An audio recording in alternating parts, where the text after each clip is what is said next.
وَأَمَّا مَنْ أُوتِيَ كِتَابَهُ وَرَاءَ ظَهْرِهِ فَسَوْفَ يَدْعُو ثُبُورًا وَيَصْلَى سَعِيرًا।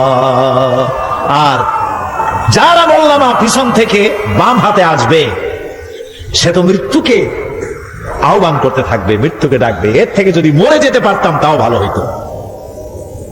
তার আর উপায় থাকবে না, তার জায়গা হবে জাহান্নামে। নাউযুবিল্লাহ। আমরা সবাই বলি নাউযুবিল্লাহ। এরপরে আল্লাহ রাব্বুল আলামিন মিজান খাড়া করবেন, দাড়িপাল্লা। মিজান কি? দাড়িপাল্লা। ইনসাফ কি মুকদ্দাস তারাজু। ইনসাফের প্রতীক কি? তাও কইতে পারেন না, জোরে বল না। এটা হচ্ছে ইনসাফের প্রতীক। সুপ্রিম কোর্ট ঢাকা, সুপ্রিম কোর্টের সামনে বিশাল দাড়িপাল্লা টানানো, দেখছেন না? মানুষেরা তো বোঝে না, গ্রাম দিয়ে লোকেরা যায়, যাই এটা দেখে এক ওরে বাবা, জামাত ইসলামের এত বড় অফিস। দাড়িপাল্লা তো জামাত ইসলামের না, এটা ইনসাফের প্রতীক। তারা ক্ষমতায় গেলে ইনসাফ করবে, এটা বোঝাবার জন্য এই প্রতীককে গ্রহণ করেছে। আল্লাহ যেন ইনসাফ করার তৌফিক দিয়ে দেয়। বলেন আমিন, জোরে বলেন আমিন। কিয়ামতের দিন এই দাড়িপাল্লা মিজান আল্লাহ তাআলা প্রতিষ্ঠিত করবেন, এবং এই মিজানে যা পূর্ণ পাল্লা ভারী হবে সে কৃতকার্য, আর যা পাল্লা হালকা হবে সব শেষ। আল্লাহ রাব্বুল আলামিন বলেন, وَنَضَعُ الْمَوَازِينَ الْقِسْطَ لِيَوْمِ الْقِيَامَةِ فَلَا تُظْلَمُ نَفْسٌ شَيْئًا وَإِنْ كَانَ مِثْقَالَ حَبَّةٍ مِّنْ خَرْدَلٍ أَتَيْنَا بِهَا وَكَفَى بِنَا حَاسِبِينَ। আমি কিয়ামতের দিন ন্যায় বিচারের মানদণ্ড স্থাপন করব, তখন কারো প্রতি অবিচার করা হবে না। যদি কোনো আমল সরিষার দানা পরিমাণ হয়, আমি তা হাজির করব। সুবহানাল্লাহ, সুবহানাল্লাহ। এবং হিসাব গ্রহণের জন্য আমি যথেষ্ট। এবং হিসাব মানুষেরা মনে করবে, এত মানুষ আদম আলাইহিস সালাম থেকে নিয়ে পর্যন্ত, এখান থেকে নিয়ে কিয়ামত পর্যন্ত সব মানুষের তো উদ্দেশ্যে কোন হিসাব হবে নাকি? একজন একজন করে হিসাব হবে। আল্লাহ বলছেন, আল্লাহ সারিউল হিসাব, দ্রুত হিসাব নিতে সক্ষম। আল্লাহ নিজের কানে নিজে শুনবেন, অন্যের মাধ্যমে নয়, নিজে শুনবেন।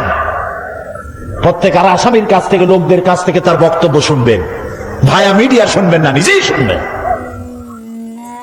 আল্লাহর কান আছে না, চোখ আছে না? লোকেরা এই যে বইপত্রে লেখে আল্লাহ হচ্ছে নিরাকার, কত বড় বাজে কথা।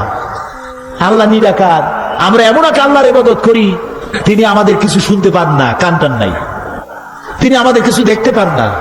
এরকম নাকি আল্লাহ তাআলা? আল্লাহ তাআলা কোরআন শরীফে বলেছেন, আল্লাহর হাত, আল্লাহর পা, আল্লাহর চোখ, আল্লাহর মুখ।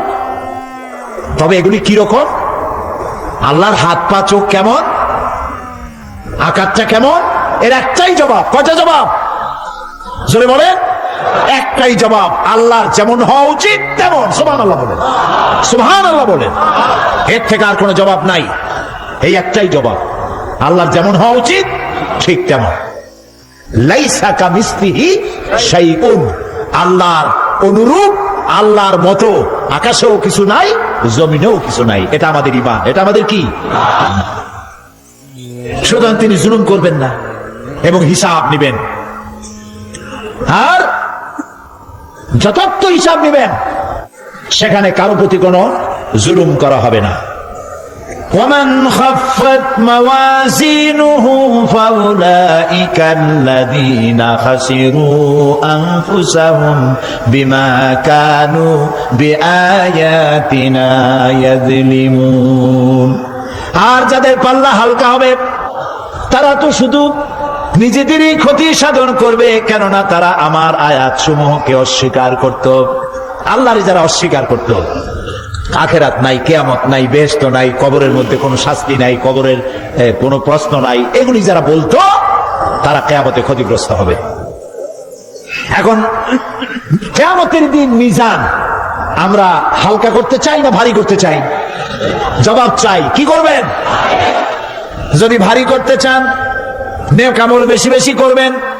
আর একটি হাদিস শোনাবো, যেই হাদিসের ভিতরে পাল্লা ভারী করার মতো কথা নবীজি বলেছেন। শুনবেন নাকি? বুখারী শরীফের শেষ হাদিস।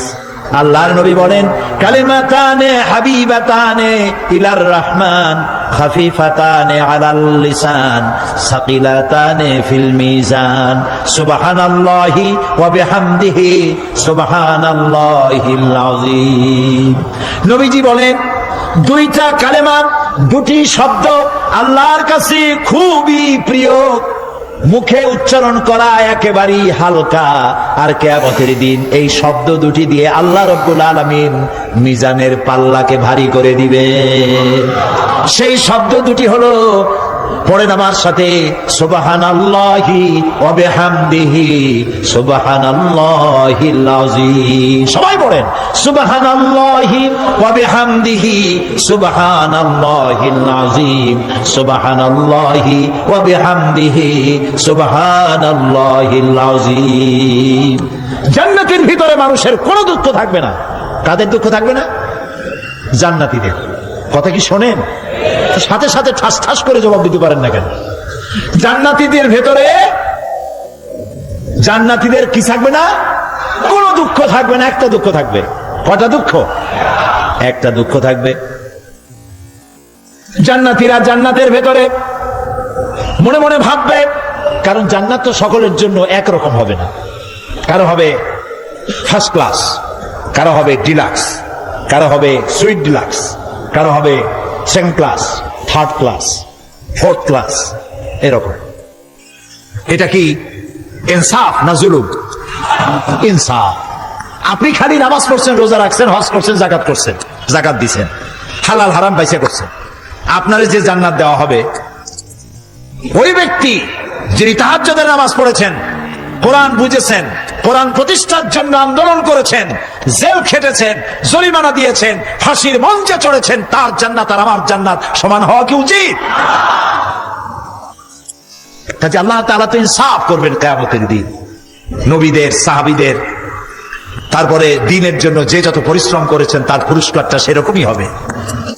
এই জান্নাতের ভিতরে, জান্নাতীদের মধ্যে কোনো দুঃখ থাকবে না, একটি দুঃখ ছাড়া। তারা মনে মনে ভাববেন, রব্বুল আলামিন, অমুক অমুক সময় চায়ের দোকানে বসে আড্ডা মেরেছিলাম, বাসের মধ্যে ঘন্টার পর ঘন্টা বসেছিলাম, আজে বাজে চিন্তা করেছি, সময় চলে গেছে ঘন্টার পর ঘন্টা। ওই সময়গুলিতে যদি তোমার নামের জিকির করতাম, তেলাওয়াত করতাম, তাহলে জান্নাতের ভিতরে আজ আমি আরো ভালো ভালো জায়গা পাইতাম। হাদিস শরীফে এসেছে, কিয়ামতের দিন জান্নাতীদেরকে আল্লাহ বলবেন, তেলাওয়াত করো আর উপরে উঠতে থাকো, তেলাওয়াত করো আর উপরের দিকে উঠতে থাকো, ধীরে ধীরে পড়ো, ধীরে ধীরে তেলাওয়াত করো। ধীরে ধীরে তেলাওয়াত করতে করতে তোমার তেলাওয়াত জান্নাতের যে স্তরে গিয়ে শেষ হবে, জান্নাতের ওই জায়গা তোমার জন্য বরাদ্দ হবে। এখন যার মুখস্থ সাদি খালি কুল্লু আল্লাহ আর ইজাজা নাসরুল্লাহ, দুই পাও দিয়েই বসে থাকে। আহারে, কোরআন শরীফ মুখস্থ করেন, আল্লাহ যেন আমাদেরকে মুখস্থ করার তৌফিক দেন, বলেন আমিন। এজন্য উৎসাহ থাকা দরকার। উৎসাহ হইলেই আপনি পারবেন। জেহেন শক্তি সকলেরই কম বেশি আছে, চেষ্টা করলেই পারবেন। সেই জন্য আমি বলতে চাই, কিয়ামতের দিন জান্নাত যদি আল্লাহ তাআলা দয়া করে আমাদেরকে নসিব করায় দেন, যদি বলবো না, বলবো আল্লাহ তুমি দয়া করে আমাদেরকে জান্নাত দিও, বলেন আমিন। জান্নাতের ভিতরে এই দুঃখ যেন না আসে, সেই জন্য বাসে যখন চড়েন, গাড়িতে চড়েন, রিকশায় চড়েন, একা একা যাচ্ছেন, গুনগুন করে আল্লাহর জিকির করতে থাকেন, সুবহানাল্লাহি ওয়া বিহামদিহি সুবহানাল্লাহিল আযীম সুবহানাল্লাহি ওয়া বিহামদিহি সুবহানাল্লাহিল আযীম সুবহানাল্লাহি ওয়া বিহামদিহি সুবহানাল্লাহিল আযীম। জিকির করেন সবাই কিছুক্ষণ, সুবহানাল্লাহ, আলহামদুলিল্লাহ, লা ইলাহা ইল্লাল্লাহ, সুবহানাল্লাহ, আলহামদুলিল্লাহ, লা ইলাহা ইল্লাল্লাহ।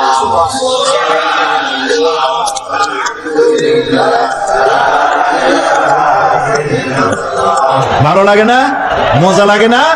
প্রাণ খুলে বলেন সুবহানাল্লাহ ওয়ালহামদুলিল্লাহ লা ইলাহা ইল্লাল্লাহ সুবহানাল্লাহ। সিরাতের কথা, কিয়ামতের দিন সিরাত। পুলসিরাতের নাম শোনেন নাই? কথা না কইলে বুঝি কি? শুনছেন? সিরাত। এই সিরাত বলতে বোঝানো হয় এক ঝুলন্ত সেতুকে, যা দোজখ এবং বেহেশতের মাঝখানে সেতু বন্ধন। কিয়ামতের দিন সকল মানুষকে এই সেতু পার হতে হবে। তখন মুমিন ব্যক্তিরা সফলভাবে তা পার হয়ে যাবে। আর এ কাজে ব্যর্থ হবে সে, যে ব্যক্তি ব্যর্থ হবে সে জাহান্নামে নিক্ষিপ্ত হবে। আল্লাহ আল্লাহ আল্লাহ। আল্লাহ রাব্বুল আলামিন বলেন وَإِن مِّنكُمْ إِلَّا وَارِدُهَا كَانَ عَلَى رَبِّكَ حَتْمًا مَّقْضِيًّا ثُمَّ نُنَجِّي الَّذِينَ اتَّقَوْا وَنَذَرُ الظَّالِمِينَ فِيهَا جِثِيًّا। তোমাদের মধ্যে সকলেই তা পার হবে, এটা আপনার রবের ফয়সালা, আপনার আল্লাহর ফয়সালা। এরপর আমি খোদা বিরুদ্ধের উদ্ধার করব, আর জালিমদেরকে সেখানে নত জন অবস্থায় ছেড়ে দেব, মানে জাহান্নামের মধ্যে নিক্ষিপ্ত হবে, আর ঈমানদারেরা পার হয়ে চলে যাবে। সুবহানাল্লাহ। আল্লাহ তাআলা যেন দয়া করে আমাদেরকে সিরাত বিজলি গতিতে, বৈদ্যুতিক গতিতে আল্লাহ যেন আমাদেরকে পার করে দেন। বলেন আমিন। সবাই বলেন আমিন। এরপরে শাফাআত, শেষ দিবসের প্রতি বিশ্বাসী প্রত্যেক ব্যক্তি সুপারিশ বা শাফাআতের বিষয়টা বিশ্বাস রাখতে হবে। দুটি শর্তের ভিত্তিতে শাফাআত হবে। সুপারিশকারী সুপারিশের জন্য আল্লাহর অনুমতি লাগবে, আর শাফাআতকৃত ব্যক্তির জন্য আল্লাহর সন্তুষ্টি প্রয়োজন। এই দুটি শর্ত। প্রথম শর্তের প্রতি ইঙ্গিত করে আল্লাহ তাআলা বলেছেন, যেটা আমরা আয়াতুল কুরসির মধ্যে পড়ি। দর্শক ধৈর্য সহকারে সম্পূর্ণ ওয়াজটি শুনেছেন। দেলোয়ার হোসেন সাঈদী কিন্তু আমাদের মাঝে দীর্ঘদিন যাবত নাই।